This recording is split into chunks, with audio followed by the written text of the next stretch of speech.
Avec Mathieu, bien sûr, et Arthur de Vatrigan. Marion Maréchal nous a rejoint. Marion Maréchal, bonsoir. Vous êtes eurodéputée, présidente du mouvement Identité Liberté. Mathieu Bocoté, pourquoi avoir invité ce samedi soir Marion Maréchal? Parce que plusieurs thèmes de l'actualité présente rejoignent des engagements de longue durée de Marion Maréchal. Notamment, on va parler dans un instant de la question des frères musulmans. Mais d'abord, une question première. Marion Maréchal, bonsoir. Bonsoir. Alors, vous avez peut-être regardé, peut-être vu cette semaine l'émission de France 2, je crois. Sommes-nous tous racistes? Qu'est-ce que ça vous a inspiré? Oui, j'ai regardé et je me suis souvenu pourquoi je suis pour la privatisation de l'audiovisuel public à cette occasion. Et je pense que cette émission aurait dû être rebaptisée parce que la question n'est pas sommes-nous tous racistes, c'est les blancs sont-ils racistes? Et ça n'est même pas une question, c'est en fait une affirmation. C'est les blancs sont racistes. Voilà, c'était l'objectif. C'était une émission absolument affligeante avec des expériences qui sont tout à fait contestables sur la forme et le fond, et qui ont vu d'ailleurs des prises de parole de personnes là encore tout à fait contestables. Je pense notamment à cette soi-disant professeure d'université, Maboula Soumaoro, dont j'avais d'ailleurs empêché l'expression il y a quelques semaines de ça au Parlement européen, qui est donc présentée comme une experte des sujets liés à l'antiracisme, et qui est une femme qui elle-même porte un discours anti-blanc assumé, voilà, qui dit que nier finalement, je cite, ces privilèges blancs, c'est participer au système raciste, qui a soutenu des camps décoloniaux interdits aux blancs, des camps, là encore, décoloniaux interdits aux blanches également, sauf si elles étaient voilées, parce que là c'est bon, ça marche, et qui a aussi déclaré, je cite, j'en ai rien à foutre d'être française, je n'ai pas le cœur qui bat quand je vois le drapeau blanc-rouge. Voilà, pour vous donner un peu la tonalité. Et pour moi, tout ça s'inscrit d'ailleurs dans une offensive assez puissante, il faut le dire, depuis maintenant quelques années, non seulement de culpabiliser les Blancs en général, la population blanche, mais même d'aller jusqu'à nier même le racisme anti-blanc, y compris jusqu'au plan judiciaire. On se souvient notamment évidemment de l'affaire de Thomas, où 2 journalistes se sont affairés durant 2 années complètes à démonter ce scénario.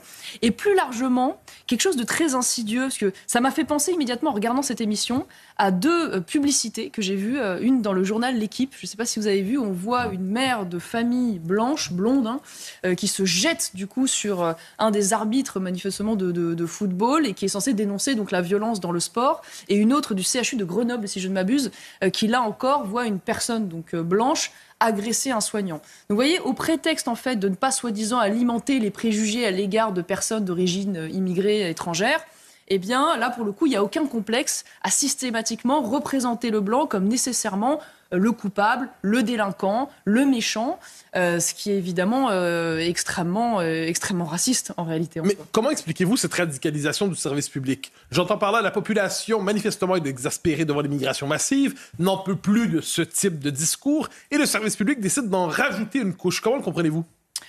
Je pense qu'ils ont le sentiment aujourd'hui, c'est le même débat d'ailleurs assez fou que j'ai eu cette semaine, on en parlera peut-être au sujet de ce terme de français de souche, c'est-à-dire que le peuple français finalement se rend compte aujourd'hui d'une menace existentielle sur son identité, sur ses mœurs, sur son mode de vie.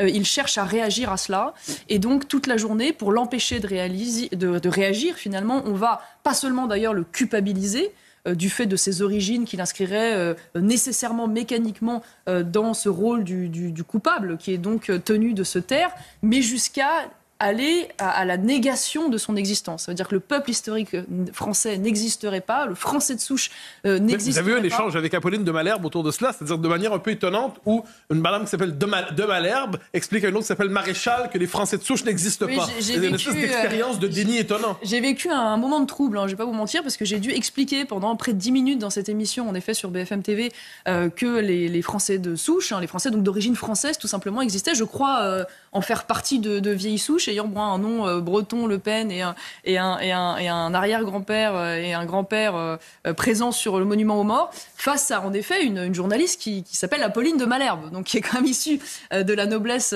française et qui ne semble feindre de ne pas savoir ce qu'est être un Français de souche, qui est assez fascinant et qui une fois de plus s'inscrit dans cette volonté de nier l'existence même d'un peuple français, d'autant plus étonnant, vous qui êtes souvent présenté comme un Canadien français, c'est bien la démonstration qu'il y a donc bien une origine française. Et je crois qu'en fait, précisément, l'objectif derrière cette volonté de nier le peuple historique, c'est d'expliquer que finalement la France n'a jamais été qu'une terre d'immigration et que donc vouloir lutter contre cette immigration massive n'a pas de sens, puisque de toute façon, il n'y aurait pas de substance propre. Ce qui, moi, évidemment, me semble totalement erroné sur le plan historique, puisqu'on sait depuis longtemps déjà maintenant, et ça a été démontré par de nombreux démographes et historiens, que le peuple français a été relativement stable, évidemment, sur le sol français jusqu'à ces 50 dernières années. Et pour vous donner un chiffre qui doit vous faire la démonstration de l'accélération historique spectaculaire que nous vivons, la moitié des Algériens qui vivent aujourd'hui en France sont arrivés après 2000.